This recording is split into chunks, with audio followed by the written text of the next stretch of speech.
Like many people on the internet, Chidera Egeru, 23-year-old blogger, writer, and creator of the Saggy Boobs Matter movement, first turned to Twitter as a place to vent. Known as the slumflower to her followers, she became notorious for writing long threads that were the product of her teenage angst. Now, the South Londoner has her own accessible and affordable street-style blog The Slumflower and just released her first book, What a Time to Be Alone. I've been angsty for quite a while. And angst is an emotion you're often told you will grow out of, but there were just so many things that were out of my control, she says. Existing as a black woman in society means you're constantly having to make sure that you're safe. So I began by using my profile to vent to people. While SHES technically a body-positive writer, Chidera's message is far from the unachievable, vegan, yoga-loving, self-care message often found on social media. She wants to be an antidote to the mostly white, privileged self-help scene. Speaking with her is like speaking with your best friend. Bringing people's spirits up seems to just come naturally to her. That's why it's believable when Chidera says she had no plan to start a movement with a hashtag #SaggyBoobsMatter. Instead, she tells the story of her 18-year-old self feeling fed up with her saggy boobs, telling her mom SHES getting a boob job and then not being able to afford it, so deciding to start a blog and love herself anyway. One day I was just like, you know what, it's actually cheaper to just love myself, so I'm going to find a way to love these boobs, because there must be more to life than the posture of my boobs, she says. After that, Chidera ditched her bra in rebellion and would post photos of herself on social media and on the Slumflower blog. From there, a movement was born. The reaction, she says, ranged from being called an attention seeker to breastfeeding mothers thanking her for encouraging them to love themselves. My saggy boobs have in no way reduced the quality of my life, so it allows people to see a whole different reality for themselves, she says. I've had women in their 50s saying it's the first time in 20 years that they've gone out without a bra. These kinds of messages are what gradually influenced Chidera to become an author. Making the transition from Twitter to paper was not something that Chidera imagined, and rather the product of her followers begging her to do so.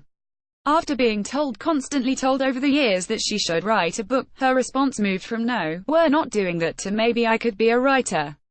She initially had concerns because she felt like she wasn't like other writers she knew of, who had gone to universities like Oxford. But after she got over what she calls her mind blocks, Chidera did what she does best, she did it herself. Creating a zine using her own money, illustrations, and InDesign skills, multi-talented, she sold it on Twitter for $5 each. Her followers reacted with what she calls loving harassment, urging her to get it published. It also prompted her now literary agent to reach out to her and set up a meeting. 2 years later and her first book has been released. The book itself is the ultimate self-love manual, and it's for everyone. It's broken up into 3 chapters, you, them and us, with illustrations by Chidera throughout. It's also tied together with Igbo proverbs from her Nigerian mother. Her personal favorite being when the rat follows the lizard out into the rain, it is only the rat that gets soaked. The idea of thinking about your 4-year-old self crops up multiple times in the book, something Chidera uses to remind us we are all just wanting to be loved, held, reassured and confident. 4-year-old Chidera was never one of the cool kids, she says. Instead, she tried to get along with everyone and felt like she didn't belong. I'm really proud that she, her younger self, believed in herself long enough to reach this point, she says. It would be almost impossible to be around Chidera and not also be proud.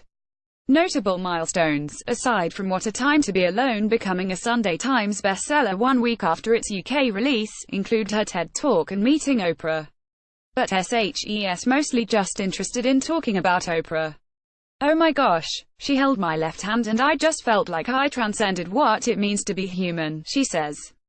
Chidera's hoping that Oprah will read her book, something that she decides would be the total highlight of her life so far. But she hasn't always felt this hopeful about her future. While in her final year of studying fashion design, Chidera battled with depression and was unable to finish her degree. While at the time she was devastated, in hindsight she uses this as a learning opportunity. Whatever is meant for you, will come to you, she explains, her budding writing career totally unaffected by her lack of degree. Now focused on dominating every crevice of the media with her book, her next dream is to be on television.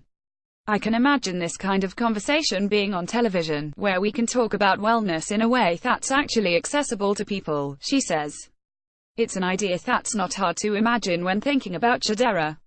Her no bullshit attitude has been tearing down perceptions on social media, so there's no doubt it will continue to tear down others by inspiring people to be themselves.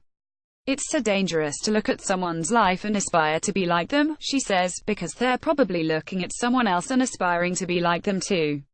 The person you were aspiring to be probably doesn't even want to be themselves. Though Chidera tackles hefty topics including racism, ism and body image issues, she does it with such confidence and wisdom that you almost forget you're talking to someone in their early 20s. That is until she starts laughing hysterically at her own joke. Finishing our conversation by discussing social media pressures, Chidera started laughing about the common fitness phrase "getting your body back." "Where'd your body go?" she asks. "Who's got my body? Where do I get it from?" she continues.